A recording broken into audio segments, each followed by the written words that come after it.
Hello sir, ayan, so good afternoon. Ito na yung unit ninyo. Ayan, camera tayo. Ayan, so dapat power on. Ito, so yung sensor, napalitan ko na. Yung body frame, middle frame, ayan, yung nabasag, ayan, bago na yan. Yung front right arm, ayan, yung mga motors niya, ayan, and yung rear right arm also, ayan. So ito yung serial number ng unit ninyo. Yan. So, start natin. Yan.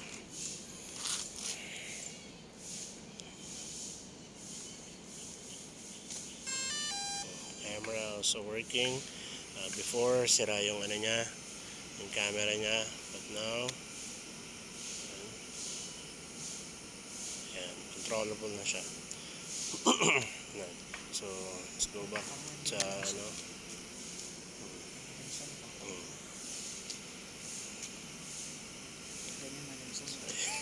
Sorry. Okay.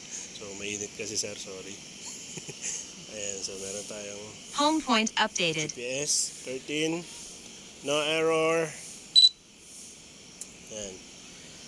So, about, ayan, ito yung serial number ng unit ninyo.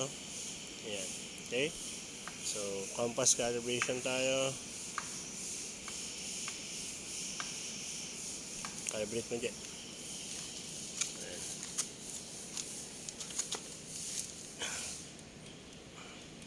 Angat.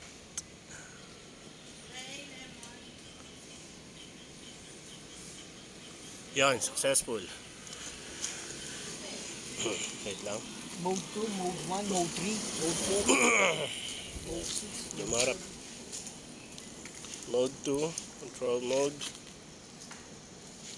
Yan, mode 2.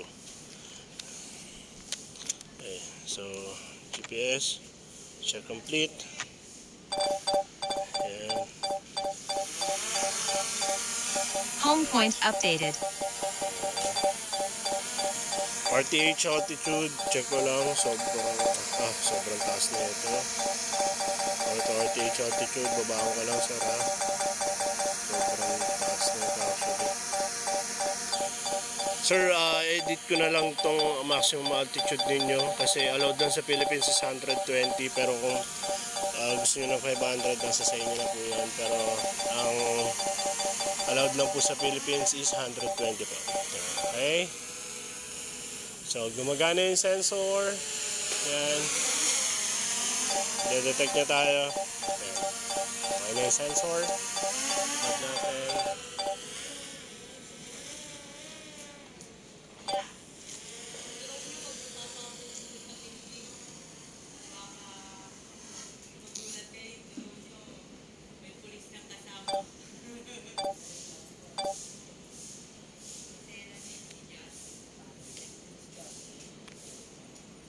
Tanda ng camera. Okay.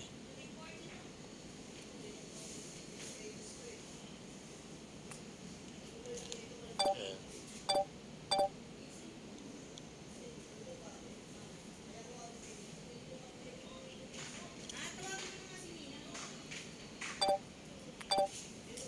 Camera.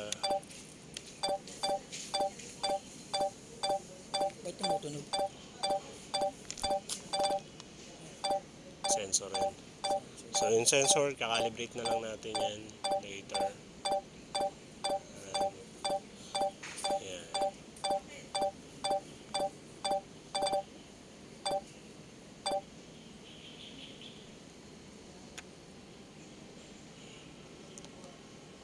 So working, gimbal. Okay, lahat.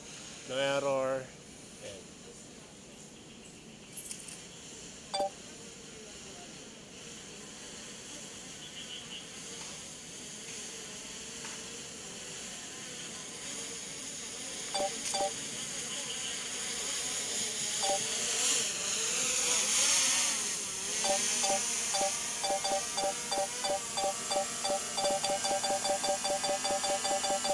Landing. Okay. Diyan. lahat working. Error, wala, normal lahat. Okay.